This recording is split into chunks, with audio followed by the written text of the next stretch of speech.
ভাই আপনি সবসময় মানে যেটা বলেন যে আপনার ছেলে হচ্ছে আপনার পৃথিবী, আপনি খুলে দাও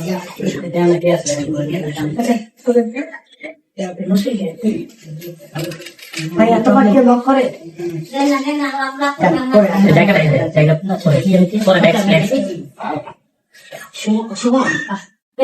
এখানে 100 ইউটিউবার বসে কিছু করে জানি থেকে সমস্যা নেই। এই ফিট করো এই মাত্র ভাই আচ্ছা ভাই ওই আপনার সন্তানের কথাটা একটু বলবেন ভাই যে সন্তানকে নিয়ে কি কোনো পরিকল্পনা আছে কিনা, মানে আপনি যেটা বলুন সবসময় বলে আসতেছেন যে যাই আপনার সন্তান আপনার তাকে তাকে নিয়ে আপনার একটু সাইড আমি সবসময় ভাই যে কথা বলবেন নিজ স্বেচ্ছা বের হয়ে যাবেন। ইন্টার প্রশ্ন করছে, ইন্টারভিউ চলতেছে, এর ভিতরে কথা বলা শুরু করে দিচ্ছে। একটা লিমিট। হ্যাঁ প্লিজ পেমেন্ট করে আসছেন আপনারা। হ্যাঁ আচ্ছা ওইছে ও ওটা হেলি করো ভাইয়া চুপ করে থাকেন। আচ্ছা কই কি আবার সাথে যাই আমরা। হ্যাঁ রেডি চলে। আসলে সন্তান কিন্তু বাবার কাছে যেমন জানের ভিতরের জায়গাটা, হৃদয়ের ভিতরের জায়গাটা প্রত্যেকটা সন্তান প্রত্যেকটা বাবার কাছে, সন্তানের কাছে বাবাও কিন্তু শ্রেষ্ঠ হিরো। আমি আমার সন্তানের কাছে শ্রেষ্ঠ হিরো আমি মনে করি। সেই জায়গাটা থেকে আমার সমস্ত পরিকল্পনা বলেন যাই বলেন সমস্ত কিছু আমার বাচ্চাকে দিয়ে। আপনারা দেখেছেন ইতিপূর্বে যে আমি সন্তান কিনে একাধিকবার স্ট্যাটাস দিচ্ছি। আমি সন্তান কিনে যখন বলি তখন ওরকমই আমি মনে করি জানি না আসলে এটা সারা বাংলাদেশের মানুষ বলবে। সেই জায়গাটা থেকে আমি কারাগার থেকে বের হয়ে আসার পরে আমার পরিকল্পনাটা এরকম, আমার বাবাকে আমি আমার লাইফের 322 দিন আমি তাকে বলবো। সেই জন্য কখনো আমাকে ভুল না বুঝে, কারণ আমার লাইফে যত যাই বলেন আমি তো এখন নাট্যকার, অভিনেতা, নির্মাতা। আমি নিজে নিজে বলি আমি এটার সাথে খারাপ যোদ্ধা শব্দটা আমি ব্যবহার করবো, কারণ আমি কারাবরণ করেছি। আমি নতুন করে সবসময় বলি যে সিদ্দিকুর রহমান এমন হতে পারে যে আমি আবার আপনাদেরকে ডেকে আমি ঘোষণা দিতে পারি যে সিদ্দিকুর রহমান আজ থেকে নাট্যকার, অভিনেতা, নির্মাতা এবং কারাযোদ্ধা।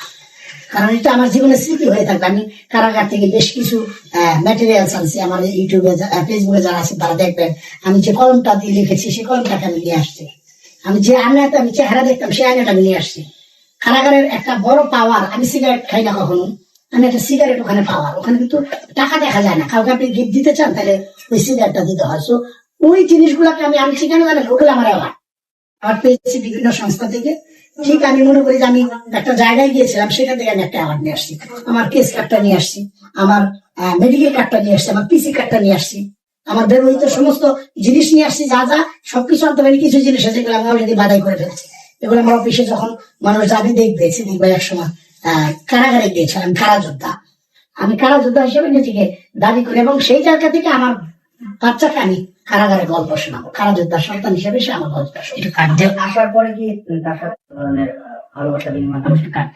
আমার সাথে তার কথাবার্তা হয় এবং আমার বাচ্চার সাথে আমার দেখা হয়নি। এটা সারা বাংলাদেশের জন্য আমি মনে করি যে এটা দুঃখের জায়গা আমার, যে আমার বেবিটাকে আমি আমার কাছে রাখতে পারি না। সারা বাংলাদেশের মানুষ জানে যে আমি ইতিপূর্বে আমার লাইফে একটা ক্রাইসিস মোমেন্ট তৈরি হয়েছিল। আমার একমাত্র সন্তানকে নিয়েও ক্রাইসিস মোমেন্ট তৈরি হয়েছিল 2020 সালের ফেব্রুয়ারি 21 তারিখ।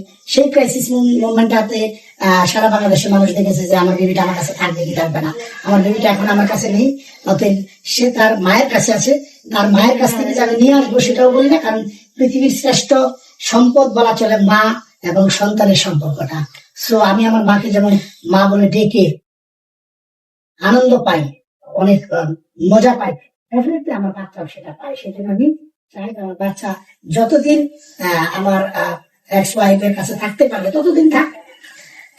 আমার লাস্ট একটা প্রশ্ন হচ্ছে যে আপনার যে প্রাক্তন, তাকে নিয়ে সবসময় আপনি ভালো মানে তো মাঝে মধ্যে উনি ওনাকে দেখা যায় রিসেন্টলি উনি একটা যেটাই বসে উনি খুবই নেতিবাচক ভাবে দর্শকদের কাছে ওই জায়গায় পরিচিত। তো উনি যেই গুলা করে আপনি বিপরীত করেন, সূক্ষ্মটা কেন?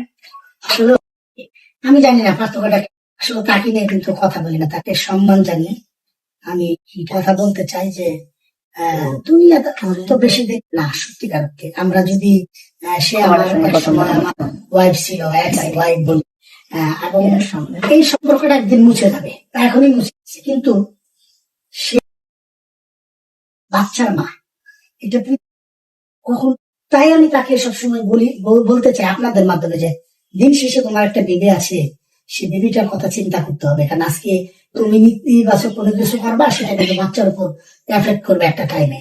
বিকজ তুমি কোনোভাবে সেই ব্লাডের জায়গাটা থেকে ই করতে পারবা না, কি বলে, ওই জায়গাটা থেকে সরতে পারবা না। আমি মনে করি সে আমার বয়সে ছোট বলে আমি তাকে তুমি বলতেছি, অন্য কোনো কারণে না। তো ওই জায়গাটা থেকে আমি মনে করি তার একটু চিন্তা ভাবনা করে নেতিবাচক হোক ইতিবাচক হোক সেই ধরনের কার্যকলাপ করা উচিত আমি মনে করি।